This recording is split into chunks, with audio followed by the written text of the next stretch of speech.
Hey Nebraska, Todd Watson, hopefully your favorite constitutionalist. Back to the video phone today. Your globalist establishment politicians are on the move at the direction of their special interest groups. So, primary special interest groups they listen to and read their speeches from are Prepared Forum, the U.S. Chamber of Commerce, and Goldman Sachs, owner of the Federal Reserve. So, you're seeing this big push on globalism right now from a bunch of different reps meeting with a bunch of different people. Don't buy the bait. And we're going to talk through trade today. So, and again, I say this not to brag, but just to say, here's my background. CPA, started 5 businesses. I've sold 2. I still own 2. I have over 100 people employed. Got my graduate degree in business school, and I'm not a free trader. So they want to make us all look like pitchfork populists. The reality is the Constitution is clear what the mission of a government rep should be. And that's where trade needs to start. So I'm trying to get through this quickly, but I want to help your train of thinking. So let's start with a main objective here. 1, ditch the 2 options, left, right, Republican, Democrat, free trade, anti-free trade. The right answer is not completely one-sided either way. We'll get there in just a second. The other lie I want you to ditch is that, what is President Trump going to do?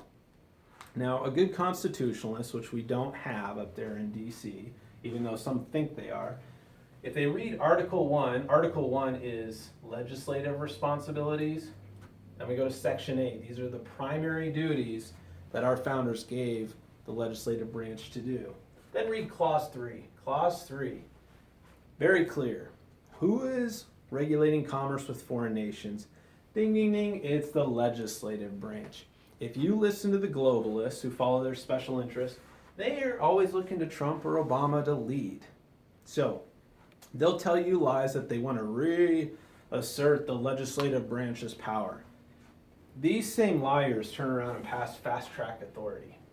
What fast-track authority did was delegate the responsibility of Congress to the president and said, here, you make the trade deals.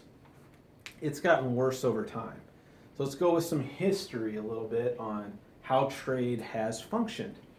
It's gone from acts.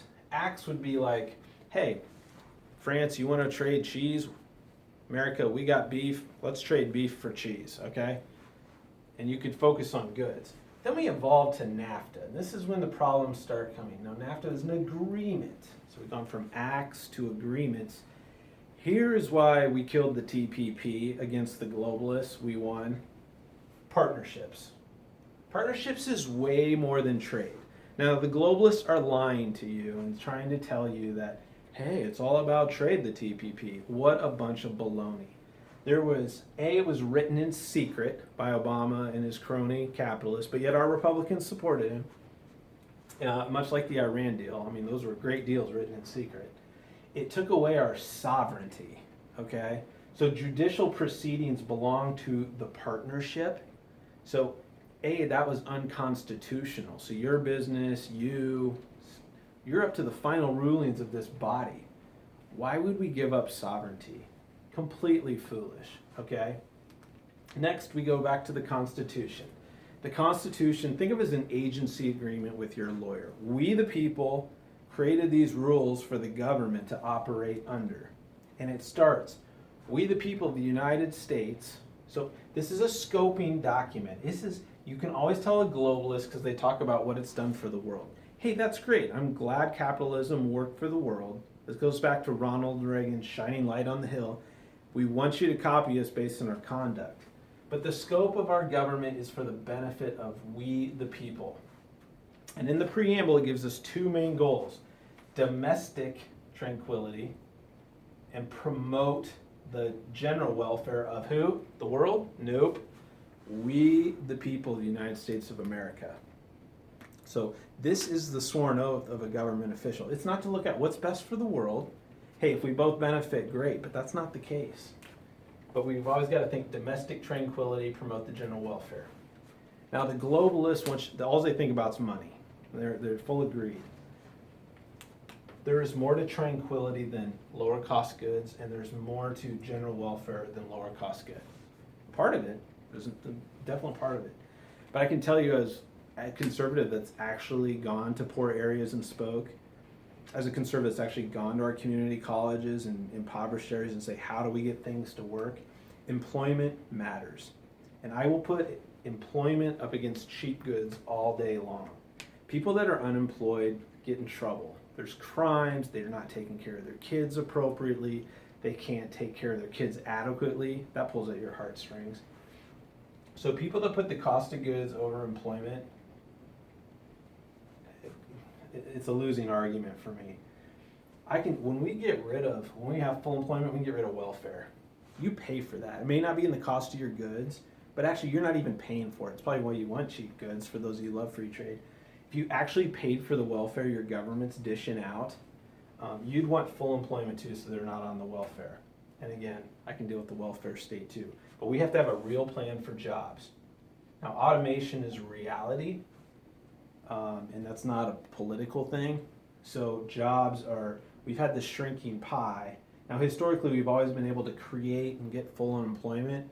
With our educational system focused on more and more time in the secular humanities versus STEM, we're not innovating like we used to. But that's a problem for the states to figure out. But the new jobs aren't being created like they need to. Automation's killing old jobs. So we've got to capture our GDP first. Okay, I may come back to that. Now, here's where the globalists and the establishment people are just crooks and they lie to you. Needs. As an anti-establishment guy and against total free trade, we want free trade for needs. Needs are food, shelter, drugs, okay, water. The globalists, the establishment people, and this is your litmus test, they never do free trade for drugs. They're protectionism. Why? This is their number 3 donor, okay? They even allow price fixing, which isn't even close to a free trade economic concept.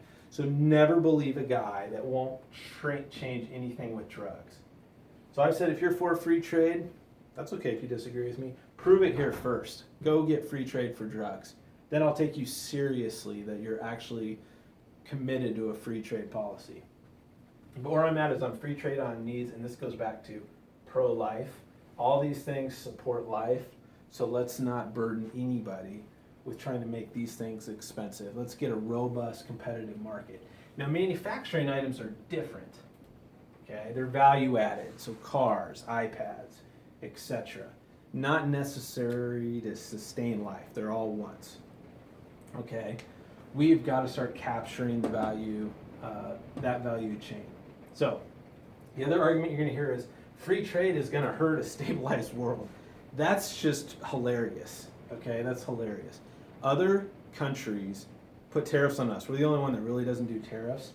And I get, the retaliatory tariffs will be awful. Well, then we'll up the retaliation. If we can't match their terms on tariffs, that's crazy. That's acting chicken. Step up. If you're going to treat us this way, we'll treat you back. If you want to drop yours, then drop ours. But then there's a lot of the WTO stuff, but that's for another day. Okay, let's go back to the stabilized world argument. Okay, back to the TPP. Brunei, country of 400,000. They were given an equal vote in the TPP as the United States of America. Guess what stabilizing function that they bring to the world? Sharia law. It's awesome. So a country that practices Sharia law will have equal vote and control over this organization that will have judiciary proceedings over our citizens. This is insane. This is not stabilizing to the world. Second, we look at history. We go to England. England lost their manufacturing dominance after World War II. Destroyed their economy because people changed from the British pound to the US dollar. Why? To buy the materials we were making. We became the reserve currency of the world. England went through this massive depression. And this is what's happening with China right now. China is fighting to become the reserve currency. If we lose reserve currency status, I can tell you there will be no stabilizing peace to the world at all. There'll be a massive depression, and it won't matter what welfare party you're a part of, it's going to be a disaster. So we have got to make things that the world wants. In addition, military goods. You want to call China for a bullet? You want to call China for your new F-15? These goods are becoming made all around the world, all these different components. We have got to make sure we can manufacture our own military needs. That's a bigger component than you think, but it's not a complete answer. But reserve currency, you can study England, you can study what happens when you don't make your own military goods. You can study what happens when you want to be in partnership with the country of Sharia law. This is a bad idea. But reject the thinking of you're anti-free trade or free trade. The intelligent position's in the middle. It's kind of like interventionism and non-interventionism. They want to label you as some pacifist. The reality is we need to be intervening with people that have wanted to attack us since the 1700s, Islamic extremists. Study the Barbary Wars. Conversely, we don't need to be proactively engaging with countries that have never done a thing to us or tried to hurt us. That's where interventionism goes wrong. But this establishment binary optional choice you need to ditch. Okay. So anyways, in summary, demand your free traders be free trades on drugs. The intelligent position to support life is free trade on needs. Protect our manufacturing. That's a good thing. Don't partner with countries practicing Sharia law. Don't give them jurisdiction over your countries. Study your country. Study your history with England, reserve currencies. Understand the Constitution is a scoping mechanism for the benefit of we the people, not we the world. Really think through domestic tranquility and promoting the general welfare. Do you support cheap goods? Is that a superior value to full employment? Don't underestimate what you're paying in welfare. Ignore these lies of you want to add more taxes. Tariffs go up, but income taxes go down. Accept that we funded over 70% of our government by tariffs in the founding father era, and we had no income tax on the citizens. That's how you know you're free, and that's how you know you have more money to afford the goods that, yes, will have higher costs. Embrace bilateral trade. Study the history of acts, agreements, partnerships. We'll never, ever do partnerships if we're smart. We will do acts and do trade that makes sense for both countries. And then ultimately, we still have a weak Congress. I lost to someone that promised a secure border, repealed Obamacare, and a lower budget. All three failed. Don't buy the lies. Understand Article 1, Section 8, Clause 3. Congress needs to step up. Get on the phone with Mexico. Get on the phone with countries that buy Nebraska ag and get a deal done through the Commerce Committee. Because Trump's ain't getting a deal done with those guys because they don't like him. That's the trade talk for tonight. And I got one more piece if you're still listening. Let's grow our economy. We've got 15% of every food purchase is actual material. 85% is now marketing and cartoons on cereal boxes and all this junk that doesn't add any value to our kids' lives. Nebraska, we need to vertically integrate. We need to do more of the food manufacturing. We need to think outside the box of just planting the same rows over and over. Let's start manufacturing food. Let's start being a bigger piece of that pie. Let's innovate.